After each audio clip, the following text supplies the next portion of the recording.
नमस्कार। यहाँ हम मुश्किल से मुश्किल विषयों को एकदम आसान और दिलचस्प बना देते हैं। आज हम बात करने वाले हैं भारत के संविधान की, लेकिन इसे किसी सूखी उबाऊ कानूनी किताब की तरह नहीं, बल्कि एक जिंदा गाइड की तरह समझेंगे। एक ऐसी नींव जिस पर हमारा पूरा देश खड़ा है। देखिए, संविधान को समझने के लिए ना हमें पहले उस सपने को समझना होगा जिससे ये पैदा हुआ।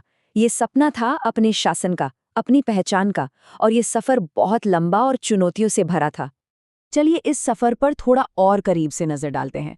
ये सिर्फ तारीखें नहीं थी, बल्कि दशकों का संघर्ष था।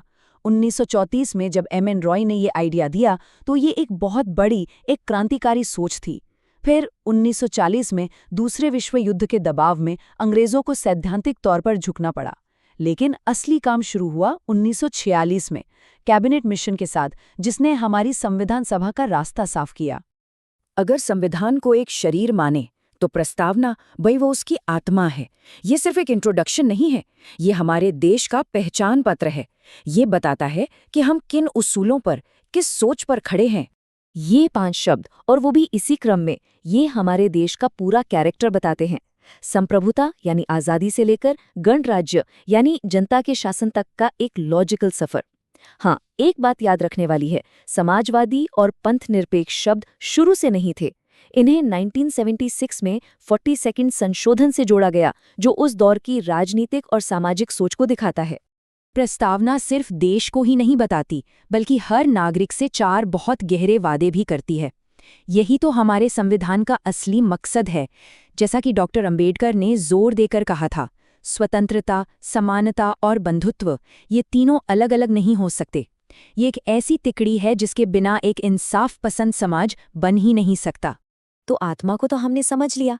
अब चलिए उस मशीन को देखते हैं जो देश को चलाती है, मतलब शासन का वो ढांचा जिसे शक्तियों के संतुलन के लिए बड़ी सावधानी से बनाया गया है। भारत ने ब्रिटेन के वेस्टमिंस्टर मॉडल से प्रेरणा तो ली, लेकिन उसे अपनी जरूरतों के हिसाब से ढाला।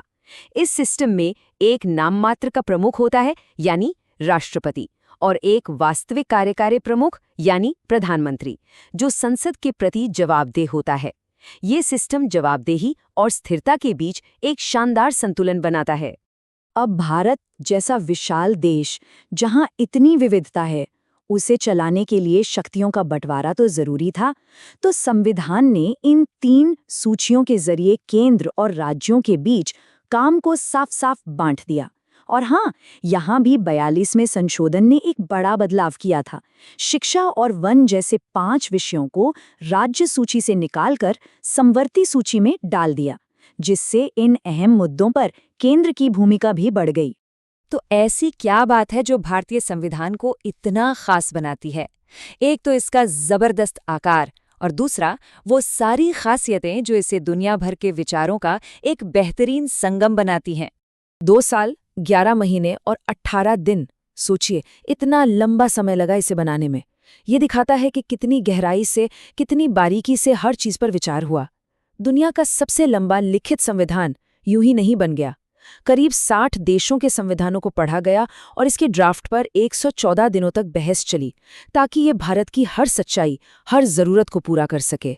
हमारे संविधान निर्माताओं ने दुनिया भर से अच्छे विचार लेने में बिल्कुल भी झिझक नहीं दिखाई, लेकिन उन्होंने सिर्फ कॉपी पेस्ट नहीं किया। उन्होंने हर विचार को भारत की सामाजिक, सांस्कृतिक और राजनीतिक जमीन पर परखा और फिर उसे हमारे हिसाब से ढाला। इसी वजह से ये दस्तावेज सही मायनों में एक भारतीय दस्तावेज है। तो ये सारी विशेषताएं मिलके एक ऐसा मजबूत ढांचा तैयार करती हैं जो देश की एकता और हर एक व्यक्ति के अधिकारों दोनों को बचाता है। जैसे कि एकल नागरिकता को ही ले लीजिए। ये हमें याद दिलाती है कि हम किसी राज्य से पहले, किसी क्षेत्र से पहले भारतीय हैं। ये भाईचारे की भावना को बढ़ावा देती है। एक बहुत जरूरी बात यह है कि संविधान को कभी भी एक पत्थर की लकीर नहीं माना गया। इसे तो एक जिंदा, सांस लेते हुए दस्तावेज की तरह बनाया गया था, जो वक्त के साथ समाज की जरूरतों और उम्मीदों के साथ खुद को बदल सके, विकसित हो सके। तो ये बदलाव होता कैसे है? यहीं पर आती है संशोधन की प्रक्रिया, जो अपने आप में सख्ती और लचीलेपन का एक गजब का संतुलन है। ये इतनी मुश्किल है कि कोई जल्दबाजी में बदलाव न कर दे, पर इतनी लचीली भी है कि नई चुनौतियों के हिसाब से ढल सके। 73वां और 74वां संशोधन, जिसने पंचायती राज को संवैधानिक दर्जा दिया, इसी लचीलेपन का सबसे बड़ा सबूत है। तो आखिर में ये संविधान सिर्फ एक किताब नहीं है, ये न्याय, स्वतंत्रता और समानता का एक आदर्श है, और इसे जिंदा रखने की जिम्मेदारी हर पीढ़ी पर है। इस पूरे विश्लेषण का सबसे बड़ा सार यही है। सवाल ये नहीं है कि संविधान ने हमें क्या दिया, बल्कि सवाल ये है कि हम एक नागरिक के तौर पर उन आदर्शों को कितना जी रहे हैं और आने वाली पीढ़ियों के लिए इसे कैसे संभाल कर रख रहे हैं।